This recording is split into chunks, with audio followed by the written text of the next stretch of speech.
Mr. English Podcast. Listen, learn, and improve your English effortlessly. Hello, everyone, and welcome to another episode of Mr. English Podcast. I'm Adam, and it's lovely to have you with us again. Today's topic is something that can completely change how you sound when you speak English. Intonation. Yes, intonation. One of my favorite topics to teach because it's not about memorizing grammar rules. It's about how you feel when you speak. Intonation gives English its rhythm, its emotion, and its music. You see, many learners spend years studying grammar and vocabulary, but still sound a bit flat when they speak. It's not their fault. It's often just a lack of awareness about intonation. So, what exactly is intonation?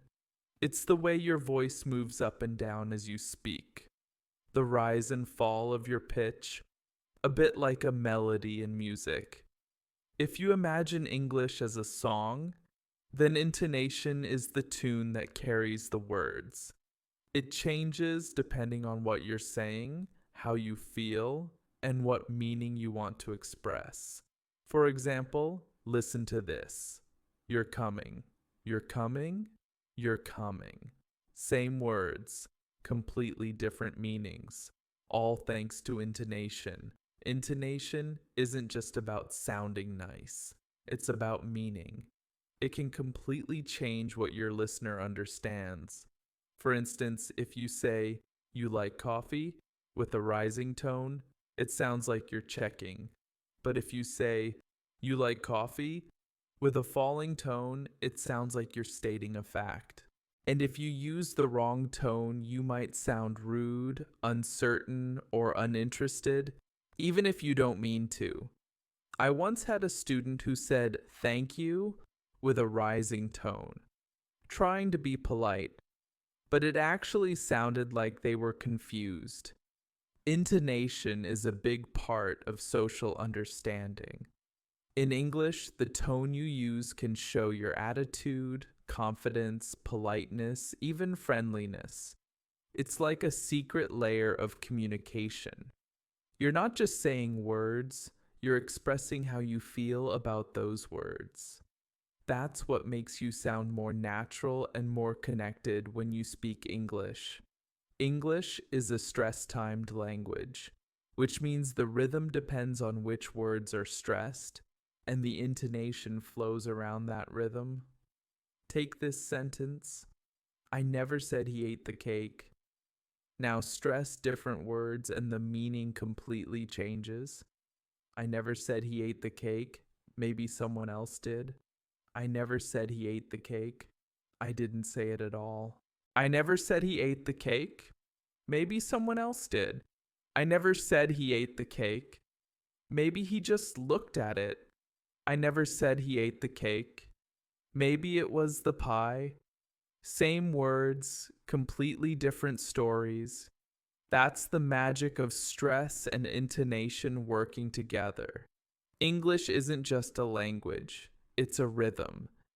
And once you start hearing that rhythm, you'll begin to feel when your tone should rise or fall naturally. British English especially tends to use quite a wide pitch range. We move our voices up and down a lot to express subtle meanings. American English can sound a bit flatter, while British English often has that musical lilting sound. That's why learners often say British speakers sound expressive or even posh. It's really just the intonation at work. Intonation is also how we express emotion, excitement, boredom, surprise, sarcasm, politeness, all through pitch. Try this. Say, "really?" in different ways. Rising tone, surprised, falling tone, bored or skeptical, up, down, up tone, playful, or curious. See? The same word, three different feelings. That's the power of tone. When people talk about sounding native, they often mean getting the emotional tone right, not just pronunciation. It's not about copying a British accent perfectly, it's about communicating emotion naturally. And that's what we'll explore more in part 2: how to use intonation for emotion, emphasis, and clear communication. Most people underestimate how much intonation affects communication. The same sentence can mean completely different things depending on how you say it. Words don't carry all the weight, the music of speech does. That rise and fall, that emphasis, that's what gives meaning. It even affects how we listen to podcasts. Every little nuance can change the story, and that's the beauty of English intonation. It's subtle, but it changes everything. Two people can be saying the same words, but their intonation can turn it into a completely different message. That's why misunderstandings happen. It's also why humor, sarcasm, and emotion all depend on tone, not vocabulary. You can know every word in English, but if your tone is off, half your meaning gets lost.